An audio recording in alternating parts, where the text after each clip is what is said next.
هاي، عاملين ايه؟ النهارده هوريكم حلا بسيط وسهل.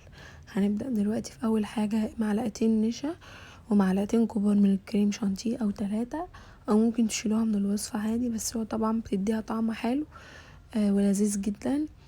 طبعا انت عندك اي شوية بسكوت عايزة تخليها بالكاكاو، ممكن تحط لها كاكاو اي حاجة. ده كان عندي شوية بسكوت وحطيت عليهم كاكاو وطحنتهم بالزبدة. وهنا معايا الخليط اللي انا شفتوه معاكم دلوقتي وبقى تخين كده على النار. ومعايا برضو كريم شانتيه انا عملته بالمية الساقعة او لبن ساقع.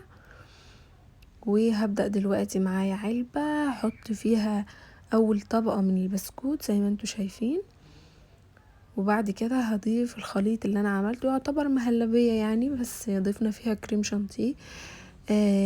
هنحط طبقة كده زي ما انتوا شايفين. هنوزع طبعا طبقات. هحط بقى دلوقتي بسكوت اوزعه برضو بطريقة عشوائية زي ما انتوا شايفين.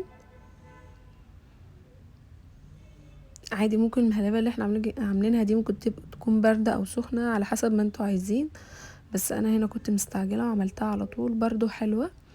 هحط طبعا معلقتين في النص كده اللي هو كريم شانتيه يديني طعم برضو في النص. لو عندك مكسرات او فاكهة ممكن تقطعيها صغيرة وتحطيها في النص. هنحط برضو الطبقة التانية شوية مهلبية عليها كده برضو عشان تسيح لي الكريم شانتيه ده شوية، او ممكن اوزعه بطريقة عشوائية زي ما انت حابة. زي ما انتوا شايفين كده بعمل بطريقة عشوائية بجد جميلة قوي. يعني عندك اي شوية بسكوت ممكن تعمليها بيها الطريقة دي، بسكوت فاتح او الشوكولاتة عادي، بس انا هنا ضفت له كاكاو وضربته مع شوية زبدة في الكبة طبعا، وطلع لي الطبقات اللي انتوا شايفينها دي. هعمل بقى طبقات زي ما انتوا شايفين، وطبعا اخر طبقة بتوصى فيها بالكريم شانتيه عشان دي تبقى الطبقة الاساسية اللي فوق.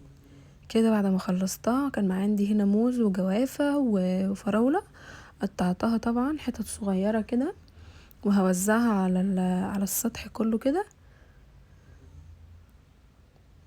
عندك اي حاجة ممكن تحطيها بالنسبة للحلويات يعني، او شوية مكسرات او جوز هند عادي برضو هتبقى حلو. وزي ما انتوا شايفين كده مخدتش معايا اي وقت خالص. شايفين الطبقات لسه كمان لما تدخل التلاجة هتبقى جميلة جدا. ما تنسوش الاشتراك في القناة وتفعلوا زر الجرس.